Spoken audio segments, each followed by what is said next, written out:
êtes bien sur Radio Judaïka à Lyon, la radio de la culture et du cœur. C'est pas beau ça? Ah oui. Ouais, vous aimez? C'est bien trouvé. Ouais. Alors le Shabbat Show, c'est par ici que ça se passe et c'est maintenant le moment d'accueillir Pnina, qu'on commence à connaître maintenant, et qui va nous partager ses réflexions sur un sujet essentiel, la confiance en soi, un beau développement. Alors aujourd'hui, je vais parler en fait de sortir de notre zone de confort. Est-ce qu'on essaie de se surpasser dans ces cas-là? En sortant de sa zone de confort. Oui, quand on veut sortir, mais en fait, parfois les gens ils disent non, ça me convient, mais en fait, en hébreu, et ça se dit, ils auront une route, ou que je suis en confort, c'est aussi, il peut être, ils auront une route quand je suis handicapée. Parce qu'en fait, j'arrive pas à passer mes limites, ou les limites quand on est petite, quand on est des enfants. On a l'habitude, moi comme une maman, et ça passe pas à moi, et on est tous dans les bas. Et aussi les phrases qu'on dit aux enfants, quand tu vas grandir, tu vas comprendre, et ça c'est pas pour toi, tu es encore petit. Et en fait, on lui donne toujours des limites. Des limites par âge, des limites par force. Des limites autoritaires. Exactement. Et moi, je décide, moi, j'essaie. Toi, tu ne sais pas encore. Ça développe une limite dans notre nefesh, à l'intérieur de nous.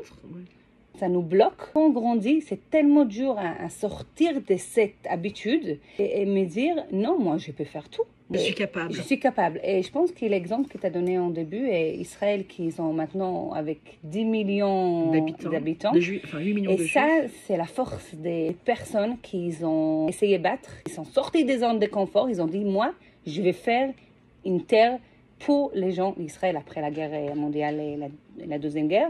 Et en fait, c'est une force qu'on apprend tout le temps là-bas parce qu'en fait, on est dans une vie tellement dure. Et si toi, tu ne pousses pas, personne ne va te pousser parce que chacun ils sont coupés. Et en fait, alors on apprend un peu plus à prendre une responsabilité. Et avec cette responsabilité, on arrive à sortir de notre zone. Et en fait, on est obligé parce que sinon, tu vas rester handicapé et sourd des choses que tu ne fais pas effectivement faire. C'est un peu l'exemple des personnes qui décident à aller à 60 ans de continuer leurs études, de reprendre leurs études. Et ça, c'est magnifique. Pour moi, c'est magnifique. C'est très beau. Dans tout l'âge, ça peut nous parler parce qu'en fait, à 60 ans, on peut prendre des études. À 20 ans, je décide que moi, je fais un travail qui, pas tout le monde il croit que c'est pas pour moi ou quel rapport. Alors, je peux vous dire que moi, j'ai arrivé en France. Moi, je suis expert comptable en Israël. J'arrivais en France et je me disais, écoute, j'ai pas la langue, qu'est-ce que je fais? Je vais pas faire rien. Je peux pas rester faire rien. Qui ça, c'est tout le monde, il dit, alors ouais, je prends les vacances, mais moi, c'est impossible. J'ai travaillé télétravail d'Israël, un an, mais après, je dis, mais c'est pas possible. Et j'ai commencé à faire la coiffure. Et quand je commençais à faire la coiffure, tout le monde est autour de moi. Mais quoi? Mais c'est quoi ce métier? Mais c'est ça que j'ai besoin de faire maintenant. C'est ça que je suis présente. Et en fait, beau, hein? C'est un exemple de, en fait, comment je décide de prendre une responsabilité de ma vie. C'est un risque aussi, un grand risque, parce que peut-être ça va pas marcher. Comment tu oses? Alors bien sûr, il y a mon mari qui m'a beaucoup soutenu, mais en fait, comment tu oses? En fait, ça c'est une force à l'intérieur de toi que tu dois développer. C'est pas toute seule, c'est un travail tous les jours à dire, moi je vais arriver. C'est une responsabilité que tu as une famille et tu as une famille, je peux pas lâcher, je peux pas lâcher. Et ça, c'est tellement beau. C'est une mission. Oui, une mission de vie. Et hier, j'avais une cliente qui m'avait dit ça. Elle m'avait dit, moi, j'ai fait mon étude parce que je pense à ma famille. Et je pense qu'entendre ça d'une fille à 19 ans, 20 ans, qu'elle pense à sa famille, et c'est pour ça qu'elle fait des études plus hautes, pour gagner plus d'argent. Si tu vas faire des choses dans ton zone de confort à 20 ans, tu vas... C'est pas sûr c'est pas sûr que tu vas arriver à finir à ta mission de ta vie. Parfois, je vois des gens qui jettent les biens. Je dis, mais pourquoi tu jettes les biens? Alors, je me disais dans ma tête, ils sont addicts de sa souffrance. Oui, le mal-être. Les mal-être qu'ils ont habitués depuis qu'ils sont petits, depuis qu'il est à l'école. Des gens entourage d'elle qui parlent mal. Dès que tu lui parles très gentil, oh, elle est trop gentille, elle ne sait pas quoi faire.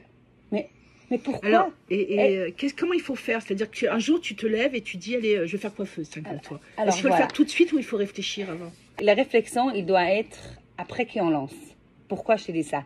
Dès que tu commences à réfléchir, ah non, c'est pas bien, t'as pas l'argent, t'as ça. T'as 1000 excuses pour pas faire. Et en fait, tu dois commencer, sauter les pas Et après, comment... Ça vient tout seul. Après, tu réfléchis déjà, ça vient. Tu vois comment ça se passe, en fait. Oui. Là, tu vas jauger un peu la situation. Oui, exactement. Je pense que dès que tu as un message des mondes, des univers, de l'extérieur de nous, pour moi, c'est une grosse force. C'est Hachem. Quelqu'un me propose un travail, c'est une proposition pour moi. C'est pour ça que tu dois sauter les pas. On doit réfléchir pourquoi je voulais rester. Qu'est-ce que ça me donne? Des coups de pouce et des petits pas. Ah oui, maintenant je vais faire 1 million d'euros. Non, maintenant je vais faire cette semaine, je vais faire 1, 2, 3, mais je dois réaliser ça, finir ça. Les objectifs. Les objectifs, oui, et exactement. Y aller progressivement. Doucement, doucement. Et si on n'a pas arrivé, c'est pas grave. Recevoir des aides, demander des aides aux personnes autour de toi et rappeler c'est quoi notre mission. C'est très, très important. C'est bon, Pina? Oui, pour moi, c'est bon. Je pense pas que tu nous aies tout dit, mais... Non, je n'ai pas tout dit, mais je pense que ça a donné, une énergie. Une énergie. Merci, Pina.